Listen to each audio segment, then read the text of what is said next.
Gen Zs के favourite और नेपाल के पीएम बालेन शाह अक्सर अपने फैसलों को लेकर सुर्खियों में रहते हैं। कभी काठमांडू में अतिक्रमण को लेकर तो कभी सरकार और प्रशासन पर तीखी टिप्पणियों को लेकर।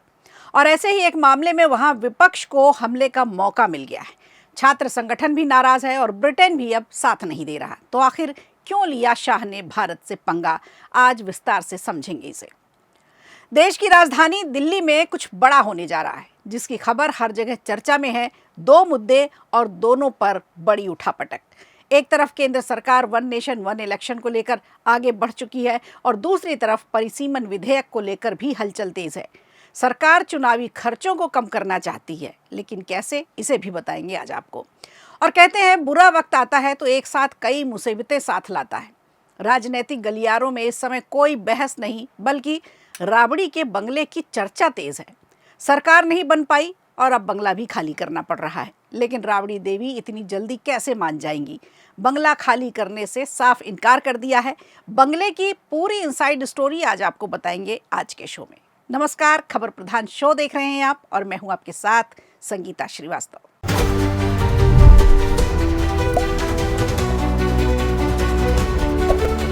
देखिए, ज्यादा ईमानदार होना भी कभी कभी नुकसान करा देता है। नेपाल के पीएम और जेनजीज के चहेते बालेन शाह के भारत नेपाल सीमा को लेकर दिए गए एक बयान ने नेपाल संसद से लेकर ब्रिटेन तक अब हलचल बढ़ा दी है। उनके बयान के बाद विपक्षी दलों ने नेशनल असेंबली में जोरदार विरोध हुआ और सदन की कार्रवाई तक बाधित की गई। दरअसल प्रधानमंत्री बालेन शाह ने हाल ही में कहा था कि भारत ने ही नहीं बल्कि नेपाल ने भी कुछ जगहों पर भारतीय जमीन पर कब्जा कर रखा है। उनके इस बयान के बाद विपक्षी दलों ने कड़ा ऐतराज जताया और सरकार से स्पष्टीकरण भी मांगा। सोमवार को जैसे ही नेशनल असेंबली की बैठक शुरू हुई, विभिन्न राजनीतिक दलों के सांसद विरोध में खड़े हो गए। सांसदों का कहना था कि प्रधानमंत्री खुद सदन में आकर अपने बयान का आधार स्पष्ट करें, इस पर स्पष्टीकरण दें। उनका तर्क था कि ये मामला नेपाल की संप्रभुता और क्षेत्रीय अखंडता से जुड़ा हुआ है और ऐसे पीएम कैसे बयान दे सकते हैं, इसे हल्के में नहीं लिया जा सकता। नेशनल असेंबली की सदस्य रामकुमारी झाकरी ने भी प्रधानमंत्री के बयान के समय पर सवाल उठाए। उन्होंने कहा कि ये बयान ऐसे समय में आया है जब कई महत्वपूर्ण राजनीतिक घटनाक्रम एक साथ चल रहे हैं। उनके मुताबिक सीमावर्ती इलाकों के लोग नेपाल की सीमा और क्षेत्रीय हितों की रक्षा के लिए संघर्ष कर रहे हैं। ऐसे में प्रधानमंत्री का ये बयान देश के हित में नहीं माना जाएगा। विपक्ष के लगातार विरोध के बाद नेशनल असेंबली के अध्यक्ष नारायण प्रसाद दहल को भी 20 मिनट के लिए बैठक स्थगित करनी पड़ी। वहीं नेपाली कांग्रेस के व्हिप निष्कल राय ने भी प्रधानमंत्री के बयान की तीखी आलोचना की।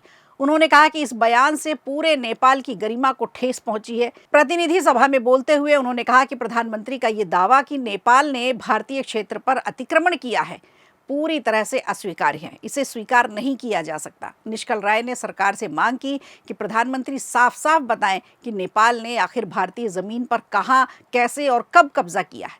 उन्होंने कहा कि उनकी पार्टी संसद में इस बयान के खिलाफ अपनी असहमति दर्ज कराती है। विवाद केवल संसद तक सीमित नहीं रहा, नेपाल के 10 छात्र संगठन भी नाराज हो गए हैं। उन्होंने भी इस बयान की कड़ी निंदा की है।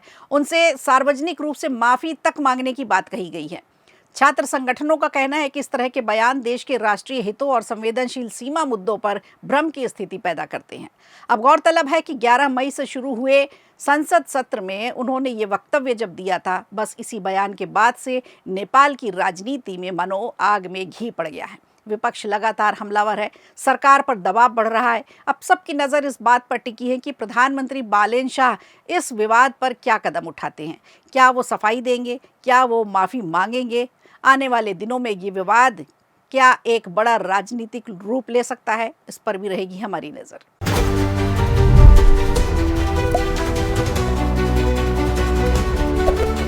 और दिल्ली से लेकर दूसरे राज्यों तक इस समय दो बड़े मुद्दों पर चर्चा चल रही है। एक वन नेशन वन इलेक्शन और दूसरा नया परिसीमन विधेयक।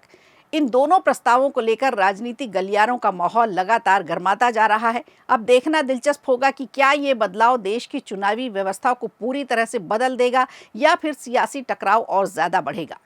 सूत्रों के मुताबिक जो खबर मिल रही है वो ये कि सरकार एक बार फिर one nation one election bill को आगे बढ़ाने की तैयारी कर चुकी है। इसका मतलब है कि लोकसभा और सभी राज्यों के विधानसभा चुनाव एक साथ कराए जाएंगे। सरकार का मानना है इससे बार बार होने वाला चुनाव का खर्च कम होगा, प्रशासनिक कामकाज भी आसानी से होगा और इसके साथ ही परिसीमन को लेकर के भी नया बिल तैयार किया जा रहा है। द इंडियन एक्सप्रेस की एक रिपोर्ट है जिसके मुताबिक केंद्रीय गृह मंत्रालय एक नया परिसीमन विधेयक तैयार कर रहा है। ये कदम हाल ही में अप्रैल मई में हुए विधानसभा चुनाव के बाद तेज हुआ है, जिनमें बंगाल और तमिलनाडु में टीएमसी और डीएमके को बड़ा झटका लगा और विपक्षी समीकरण इसमें कमजोर होते देखे गए। रिपोर्ट के अनुसार इस चुनावी नतीजे के बाद राजनीतिक हलकों में नए बदलाव की चर्चा तो शुरू हो चुकी है। अब कहा यह जा रहा है कि डीएमके की हार और कुछ राज्यों में बदले राजनीतिक हालात के बाद विपक्षी खेमे में भी अड़चन है। वहीं कुछ सूत्र ये भी बता रहे हैं कि कुछ राजनीतिक नेता भाजपा के साथ कुछ अहम मुद्दों पर बातचीत के लिए तैयार भी हो सकते हैं। इस बीच भाजपा पश्चिम बंगाल में टीएमसी के भीतर बढ़ते मतभेदों पर भी नजर बनाकर रखे हुए है और नेतृत्व को लेकर के जो असंतोष है उस पर भी नजर बनाए हुए है। राजनीतिक रणनीतिकारों का मानना है कि आने वाले समय में संसद में इन मुद्दों का असर और भी तेज देखने को मिल सकता है। दूसरी ओर वन नेशन वन इलेक्शन की बात करें तो ये प्रक्रिया भी धीरे धीरे आगे बढ़ रही है। वर्तमान में ये प्रस्ताव 39 सदस्य संयुक्त सदस्य समिति यानी जेपीसी के पास विचाराधीन है। अगर परिसीमन लागू होता है तो देश के कई राज्यों में लोकसभा और विधानसभा सीटों का संतुलन बदल सकता है। इससे राजनीतिक ताकत का गणित भी बदलने की संभावना है। सरकार का कहना है कि इन दोनों कदमों से चुनावी प्रक्रिया आसान हो जाएगी, विकास कार्यों को और भी ज़्यादा मदद मिलेगी, जो बाधाएं आती हैं चुनाव में वो कम हो जाएंगी। वहीं विपक्ष का आरोप है कि इससे केंद्र और राज्यों की व्यवस्था और राज्यों की राजनीतिक ताकत पर भी असर पड़ेगा। फिलहाल दोनों प्रस्तावों पर सरकार अपनी रणनीति को आगे बढ़ा रही है। माना यह जा रहा है कि आने वाले समय में इन्हें संसद में पेश किया जा सकता है, लेकिन इसे पास कराना इतना आसान भी नहीं होगा। विरोध ज़रूर होगा क्योंकि इसके लिए व्यापक राजनीतिक सहमति की ज़रूरी है। और कुल मिलाकर ये पूरा मामला भारतीय राजनीति में एक बड़े बदलाव की तरफ इशारा करता है, जो आने वाले समय में सत्ता और विपक्ष दोनों के लिए नई चुनौतियां खड़ी कर सकता है।